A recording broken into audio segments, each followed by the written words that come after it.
जय Shri Krishna. Welcome to the divine calling.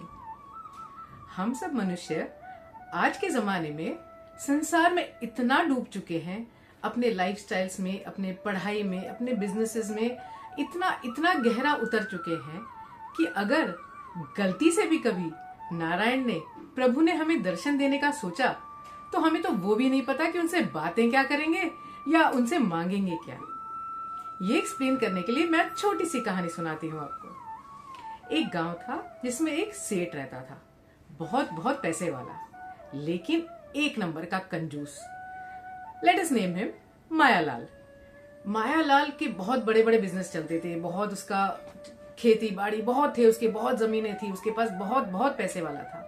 But कंजूस इतना बड़ा कंजूस कि अपने गांव के जस्ट थोड़े से किलोमीटर दूर ही बहते हुए गंगा जी में स्नान करने तक नहीं जाता था कि अगर गंगा जी में स्नान करने जाऊंगा तो वहां कोई पंडा मिल जाएगा, वो मुझे दान करने बोलेगा, मुझे थोड़े कुछ पैसे देने पड़ेंगे। इस लेवल का कंजूस था वो। उसके गांव के 7 से 10 किलोमीटर के भीतर ही गंगा जी का बड़ा तेज प्रवाह बहता था। आज तो हम जानते हैं गंगा जी में स्नान करने के लिए लोग कहाँ कहाँ नहीं ट्रैवल कर लेते, लेकिन ये मायालाल इतना कंजूस कि दान देने के डर के मारे अपने गांव के इतने निकट होते हुए गंगा घाट पर भी कभी नहीं गया।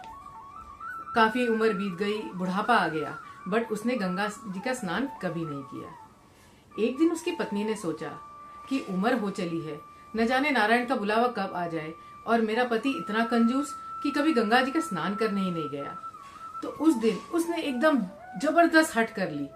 और कहते हैं ना, बाल हट, राज हट, नारी हट, जग में है विख्यात, जब तीनों हट पर अड़े माने नहीं बात। तो उसकी बीवी इतनी हट पर अड़ गई कि बोली, आज तो आपको गंगा जी का स्नान करके ही आना पड़ेगा, मैं कुछ नहीं सुनने वाली। जब तक आप गंगा जी का स्नान करके नहीं आओगे मैं कुछ भी काम नहीं करूंगी, मैं ना रसोई बनाऊंगी ना कुछ करूंगी, मैं ऐसे ही बस एक अनशन पे बैठ जाऊंगी, आपको आज स्नान करने जाना ही पड़ेगा। सेठ बोला, बुरा फंसा, लेकिन चलो अब बीवी इतनी हट पर अड़ गई तो क्या करूं, जाना ही पड़ेगा। वो पैदल पैदल पैदल, ही वाज सो कंजूस कि उसने कोई व्हीकल भी हायर नहीं किया। 7 से 10 किलोमीटर का जर्नी वो धीरे धीरे पैदल पैदल पैदल करके पहुंचा। एंड रास्ते पर सोचता गया कि अरे कोई अगर मिल गया, ब्राह्मण मिल गया, कोई पंडा मिल गया और मुझसे दान मांगा तो मैं क्या करूंगा क्या करूंगा। उसी ख्याल में वो चलते चलते गंगा जी के घाट तक पहुंचा। फिर उसके दिमाग में एक आइडिया आई। बोला, नॉर्मल घाट पे जाऊंगा, रेगुलर घाट पे जाऊंगा, वहां तो कई ब्राह्मण कई पंडा मिल जाएंगे जो मेरे पीछे पड़ जाएंगे। ऐसा करता हूँ, मुर्दा घाट पे चला जाता हूँ। गंगा जी का वहां एक कोना ऐसा था जहाँ पे खाली मुर्दे, मतलब जो जहाँ कलश, वो अस्थि विसर्जन वगैरह करने के लिए या लास्ट राइट्स करने के लिए लोग जहाँ आते थे, वो एक अलग सा एक घाट था। तो वो सोचा, शाम हो चली है, सुबह से चलते चलते वो घर से निकला, शाम हो चली है, अब तो कोई जल्दी से कोई विसर्जन करने भी नहीं आएगा, कोई अस्थि विसर्जन ना करने आएगा, ना कोई राइट्स करने आएगा। अब वो घाट एकदम खाली मिलेगा, उस पर कोई ब्राह्मण कोई पंडा नहीं मिलेगा। मैं तो मुर्दा घाट पे ही जो गंगा जी का प्रवाह है उसी में एक डुबकी लगा के आ जाता हूँ। फटाफट गया, कपड़े उतारे और एक डुबकी लगाने गंगा जी में उतरा। जैसे ही गंगा जी से डुबकी मार कर निकला तो सामने खड़े थे एक पंडा। ये पंडा और कोई नहीं, स्वयं भगवान नारायण थे। नारायण को पता था कि एक नंबर का कंजूस है, तो भगवान भी कभी कभी अपनी लीला रच देते हैं। और एक बस एक लीला के स्वरूप में इसको जस्ट परखने के लिए भगवान एक पंडा का रूप लेकर उस घाट पर आ गए। जैसे ही सेठ डुबकी लगाकर बाहर निकले, पंडा बोले, राम राम सेठ जी। तो पंडा बोला, वो सेठ जी बोले, मायालाल बोला, अरे इस वक्त आप इधर? तो बोला, अरे आपके जैसे एक भूले भटके कोई आ जाते हैं यजमान इधर, जो साल भर का हमारा अनाज का प्रबंध कर जाते हैं। तो बस तो हम तो ऐसे ही यजमान की खोज में इसी घाट पर घूमते रहते हैं। साल भर का अनाज, ये सोचते मायालाल के तो पसीने छूट गए। बोला, मैं इतनी दूर चलकर एक दो दमड़ी बचाने के चक्कर में मैं पैदल चलकर आया हूँ और ये क्या बोल रहे, साल भर का अनाज, हजारों रुपए का आएगा साल भर का अनाज, कौन भरवाएगा? बोला, नहीं नहीं, मुझे नहीं करना इतना दान पुण्य, मेरा तो धंधा वैसे भी थोड़ा मंदा चल रहा है आजकल, खेती बाड़ी हो नहीं रही है, बारिश हो नहीं रही है, मेरे तो खेत में कुछ उपजाई भी नहीं हो रही है, सब मेरे को तो धंधे में नुकसान हो रहा है, मैं तो इतना बड़ा मतलब दान नहीं कर सकता। नारायण ही थे ना पंडा, बोले कोई बात नहीं, थोड़ी इसकी और मजा लेते हैं। बोले, सेठ जी कोई बात नहीं, साल भर का नहीं तो 6 महीने का भरवा दीजिए, एक गरीब ब्राह्मण हूँ, मेरा पूरा परिवार खा लेगा, आपको दुआएं देगा। सेठ मायालाल बोला, नहीं नहीं, ये भी बहुत ज्यादा होता है, मैं तो इतना नहीं देने वाला, और मैं तो लेकर भी नहीं आया पैसे, देखो मेरी जेब देख लो, मैं तो पैदल चल के मेरे घर से आया हूँ, मैं तो एक थैली लेकर ही नहीं आया, तो तुमको दूंगा क्या? 6 महीना तो छोड़ो, मेरे पास तो इस वक्त एक जरा सा आपको एक समोसा आप खरीद के खा लो, उतने भी पैसे मैं तो नहीं लेके आया, मेरे तो जेब पूरी खाली है। पंडा बोला, अरे माया सेठ जी, आपको अभी कुछ देने की जरूरत नहीं है, अभी आप खाली यहाँ पे गंगा जी के प्रवाह में संकल्प ले लीजिए, मैं आपसे बाद में कभी भी आकर ले लूंगा। सेठ जी बोला, जो भी है, मैं झूठा संकल्प भी नहीं लूंगा, मैं अभी इतना पैसा दान देने वाला नहीं।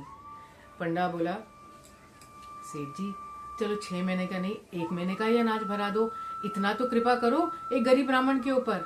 मायालाल बोला, कुछ नहीं, मैं ज्यादा से ज्यादा दूंगा, 1 धेला दूंगा, उससे ज्यादा कुछ नहीं दूंगा।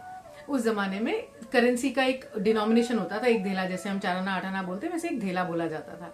It was a very small denomination. तो सेठ जी बोला, 1 धेला चाहिए तो ले, नहीं तो छोड़।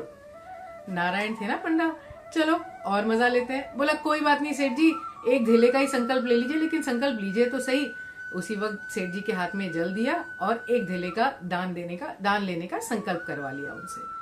वो सेठ जी को तो 1 धेला भी देना बहुत भारी काम लग रहा था, तो वो सोचते सोचते वापस अपने घर की ओर एकदम मायूस, ऐसा नहीं कि मैंने गंगा स्नान कर लिया, वो खुशी नहीं थी, 1 धेला देना पड़ेगा, उसके ख्याल में वो चलते चलते उदास मन से अपने घर तक पहुंचे, और उसी उदासी में जाके घर में अपने कमरे में गए और कमरे का दरवाजा बंद किया और ओढ़कर सो गए कि अरे अब तो 1 धेला देना पड़ेगा मुझे। सेठानी सोची, अरे ये तो गंगा स्नान इतने वर्षों बाद आज गंगा स्नान करके आए हैं, तो आज इनका मन इतना उदास क्यों है? वो समझ नहीं पाई। बोले, कोई बात नहीं, चलो गंगा स्नान तो हो गया। वो पंडा पीछे पीछे पीछे उनके चल के आया। बस कुछ ही देर हुई, पंडा ने घर का दरवाजा खटखटाया। सेठानी ने खोला दरवाजा तो देखा सामने एक पंडा खड़ा है। पंडा बोला, सेठानी जी राम राम। तो सेठानी जी बोली, आप कौन? बोला, मैं अभी सेठ जी को, मायालाल जी को अभी भी गंगा घाट पे कुछ देर पहले मिला था, उन्होंने 1 धेला दान देने का संकल्प लिया है, तो मैं वो मेरा धेला लेने आया हूँ, आप उन्हें बोल दीजिए पंडा जी आए हैं, उनका 1 धेला दे दो। सेठानी बोली, ठीक है, आप बैठिए। सेठानी अंदर गई कमरे में और सेठ जी से बोली, अरे कोई पंडा आया है, 1 धेला मांग रहा है। सेठ जी बोला, अरे बाप रे, ये तो अभी आ गया, 1 धेला देना पड़ जाएगा। नहीं नहीं सेठानी, ऐसा कर, उसको बोल दे मेरी तबीयत ठीक नहीं है, मैं सोया हूँ, मुझे अभी डिस्टर्ब ना करे, 2-4-10 दिन बाद आए। सेठानी जाके पंडित से बोली, अरे सेठ जी की तो तबीयत थोड़ी नरम है, वो सोए हैं, आज नहीं दे पाएंगे, अब 1-2 दिन 4 दिन बाद आ जाइएगा। पंडा बोला, अरे सेठानी जी, इतने दूर से पैदल चल चल कर आया हूँ, भूख लग गई है, ऐसा करो थोड़ा सूखा अनाज ही दे दो, मैं बाहर ही यहाँ अंगीठी लगाकर चूल्हा जलाकर मैं अपने लिए थोड़ा सा भोजन बना लूंगा और यहीं रात विश्राम कर लूंगा, कल जब सेठ जी की तबीयत थोड़ी ठीक होगी मैं अपना धेला लूंगा और चले जाऊंगा, कौन वापस जाए और कौन वापस आए। सेठानी बोली, ठीक है। उसने सेठ जी को जाके बोला कि अरे वो पंडा तो जाने को तैयार नहीं है, वो बोल रहे सूखा अनाज दे दो, मैं अपना खाना यहीं, भोजन यहीं बना लूंगा और रात भर यहीं विश्राम करके सुबह अपना धेला लेकर चला जाऊंगा। मायालाल तो बहुत गुस्सा हुआ, बोला ये पंडा तो पीछे ही पड़ गया, ये तो 1 धेला लिए बिना मानेगा नहीं, लेकिन मैं भी कम नहीं हूँ, मैं भी अभी से धेला दूंगा ही नहीं। वो बोला, उसको बोल दे सेठ जी बहुत बीमार पड़ गए, उनकी तबीयत बिल्कुल ठीक नहीं है, एकदम सीरियस हो गए हैं। सेठानी ने जाके बोला, अरे पंडा जी, सेठ जी तो बहुत सीरियस हो गए हैं, उनकी तबीयत बिल्कुल भी ठीक नहीं है, आप अभी चले जाइए। पंडा बोले, अरे हमारे यजमान की तबीयत खराब है, हम उन्हें ऐसी अवस्था में कैसे छोड़कर चले जाएं? नहीं नहीं सेठानी जी, अब तो मैं जाता हूँ तो भी नहीं जाऊंगा, उनकी थोड़ी बहुत सेवा कर दूं तो मुझे भी कुछ पुण्य फल मिल जाए। चलिए चलिए, आप मुझे सेठ जी के पास ले चलिए, मैं उनके पास थोड़ी देर बैठूंगा, उनको थोड़े भगवान के अच्छे प्रवचन सुनाऊंगा, कुछ करूंगा, उनकी तबीयत ठीक हो जाएगी, उन्हें अच्छा लगेगा। सेठानी बोली, आप बैठिए बैठिए, मैं कुछ करती हूँ। फिर सेठ जी के पास गई, बोली, अरे वो तो जाने को तैयार ही नहीं, वो तो एकदम जिद पकड़ के यहीं बैठ गया है। मायालाल को इतना गुस्सा आया, बोला उस सेठानी को, उसको जाके बोल सेठ जी मर गए, चल जा, अब तो कुछ नहीं होना का ना, सेठ जी ही नहीं रहे तो अब धेला कहाँ से मिलेगा, सेठ जी ने संकल्प लिया था, सेठ जी गुजर गए तो अब धेला कौन देगा। सेठानी ने आके पंडित से कहा, अरे सेठ जी तो चल बसे, अब आपको तो कोई धेला नहीं मिल पाएगा। अब पंडा कौन थे आप जानते हैं ना, याद है ना, नारायण। उन्होंने सहस्त्र रूप लिए और पूरे गांव में घर घर जाके बस कुछ ही मिनटों में पूरे जगह ढोल पीट दिया, अरे मायालाल जी चल बसे, अरे मायालाल जी चल बसे। सारा गांव उमड़ पड़ा, लास्ट राइट्स की तैयारी होने लगी, सब रोने लगे। सेठानी तो हक्का बक्का रह गई, ये क्या हो रहा है। और वो बोली, रोते रोते बोली, अरे पंडा जी, मेरे पति तो जिंदा है, मेरे पति मरे नहीं है। पंडा जी बोलते हैं हाँ हाँ सेठानी जी, इंसान थोड़ी मरता है, आत्मा थोड़ी मरती है, शरीर मरता है, वो तो जिंदा है, हम सबके हृदय में हमेशा जिंदा रहेंगे। वो सेठानी रोते रोते अब कैसे बोलूं, क्या करूं। सेठ जी को सब लोग अंदर सेठ जी को सब लास्ट राइट्स के लिए लेने गए। अब सेठ जी बोले अब मैं अगर जाग गया तो मेरी तो बहुत बेइज्जती होगी, तो वो सांस रोक के एकदम एकदम ऐसे एकदम डेड बॉडी जैसे पड़े रह गए। लोगों ने उन्हें उठाया, निलाया धुलाया, कपड़े पहनाए और बाहर उनको लाके लास्ट राइट्स के लिए अर्थी पर लेटा दिया और लेकर अर्थी चले कि भाई बहुत समय हो जाएगा तो फिर मुहूर्त निकल जाएगा, भाई समय से इनको क्रिमेट कर दे तो ठीक रहेगा। वो लोग पहुंच गए, उनको जलाने की तैयारी होने लग गई और सेठ अपना सांस रोके, बार बार सांस छोड़ते, बाद सांस रोकते और ऐसे पड़े रहे, अचेत से पड़े रहे कि अब मैं करूं तो करूं क्या। पंडा बोले ये मनुष्य, ये मायालाल तो बहुत ढीठ निकला, अब मुझे अपनी माया छोड़नी पड़ेगी। पंडा जी गए और सेठ जी के कान में बोले अरे मायालाल उठो, आंखें खोलो, सांस लो, देखो मैं नारायण, मांगो कुछ, क्या मांगते हो मुझसे।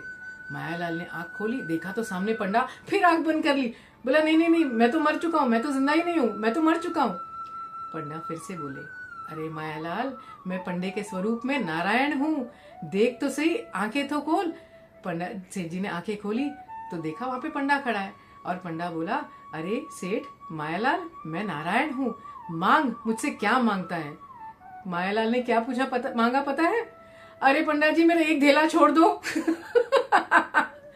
यही मैं कह रही थी कि हम आज संसार में अपनी माया में इतने डूब चुके हैं कि अगर स्वयं नारायण भी हमसे हमारे सामने आ जाए तो हम उनका अस्तित्व, उनके विराट स्वरूप को नहीं समझते हैं और हम इतना कुछ तुच्छ मांगने की इच्छा रख लेते हैं कि बस भगवान भी शर्मा जाएंगे। अरे वाह रे मनुष्य, रिमेम्बर डिवाइन इज कॉलिंग।